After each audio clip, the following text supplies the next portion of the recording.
Hello, everyone. I am Jenny. I'm the co-founder of the Newsroom, and my co-founder is somewhere over there taking pictures. Our mission is to fight misinformation and promote plurality online. Now, first of all, I would like you to look at this image. When approaching the news, have you ever felt like you didn't know where to get started? Or that you're always playing catch-up, but it's just too much? Well, I certainly have, and we're not alone in this. There is a trust crisis in the news, and it impacts our democracies, our mental health, and every decision we take. We decide what to do about climate change, whether or not to get a vaccine, who to vote for, on the basis of the information we consume. And there's an incentives crisis in the news. Clicks are the currency, and they create an incentive for quantity over quality, for polarization over common ground, in a race to the bottom that is detrimental for everyone. Journalists, news publishers, and all of us, civic society.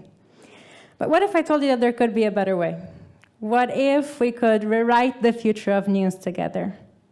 So imagine you're reading about Germany's hesitancy to cut off Russian fossil fuels. Imagine that at a first glance, you could get a snapshot of the news and get just the fact, so that next time you grab a cup of wine with your friends, you're in the know about the news. But then you can deep dive. Look at different points of view on the topic, understand what different publishers agree or disagree on, where is the public debate heading. And going deeper, looking at the historical context. So in this case, deep diving into European dependency on Russian fossil fuels over the years. Now, how will this all work? We're building a membership model for our app, targeting users 18 to 35 years old for the beginning, currently reading news in English. But now let's address the elephant in the room. Do people care about this? Well, 55 million people aged 18 to 35 in Europe and the US read the news more than twice a day. And they care about quality information, as they pay for news 43% more often than the rest of the population. So yes, people do care, and so do we. We are a diverse and complementary team with skills spanning from data science to B2C marketing and sales. My co-founder and photographer back there, we spent years talking about misinformation while working for large tech companies and looking at the same problem from two different perspectives. Then COVID hit, and it gave us the urgency to act. And here we are today. Our journey started in December 2020, and over the past year and a half, we've been on a roller coaster. We've been building our AI technology that has achieved cutting-edge status, and I can tell you more about that later. And the objective for the years ahead is to keep fine-tuning our technology, achieve more product market fit by listening to our users, which is something we've been doing very closely over the past months, and we keep accelerating on it as we go. And by 2025, our ambition is to become one of the key players in the news industry in Europe. Now, for all of this, we've been doing it ourselves with our personal finances so far, but we need funding to accelerate. We're looking for $500,000 investment to hire 8 people across marketing, tech, and editorial, accelerate on user acquisition, and keep iterating on our technology to make it better and better as we go. Now, the problem is that we've seen the news is in a crisis. But the good news is that there are solutions out there. We're the Newsroom, and our mission is to fight misinformation and promote plurality online. Thank you very much.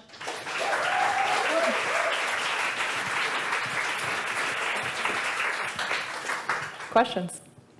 Thank you so much for the presentation. Thank you. I always struggle with a piece of news that I receive like that. So it's nice to see there are solutions out there. Talk to me a little bit about the competitive landscape. Do you have any close competitors, and where do you think is your competitive advantage? So there are, so it's not a very crowded market. Let's start from there. And it is starting to get a little more crowded, and we see it as a very good thing. So there are a couple of companies out there that are building an aggregation model for sort of like a Spotify for news. And so they're working more on the aggregation and bundle model for news.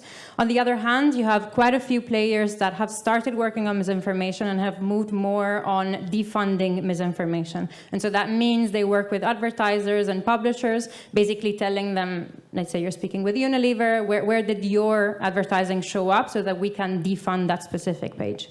Now, What we are doing and how we believe we're different is for two reasons. First of all, we do have an algorithm at the basis, which basically looks at the quality of the information you're consuming and allows us to have a minimum bar in terms of the actual information we are able to share with our users.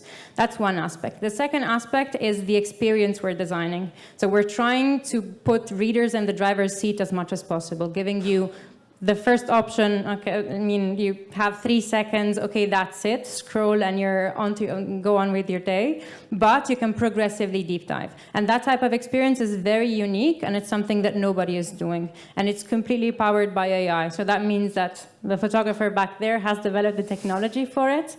And basically what it is able to do is aggregating, summarizing, and clustering information. And everything I showed you is fully AI powered with a manual review on our end, but it's about 15% of the work that goes into it. And so you aggregate articles from other sources, right? We use other sources as the source, but all the text is written by our AI. So we do not tell you The Economist is saying this.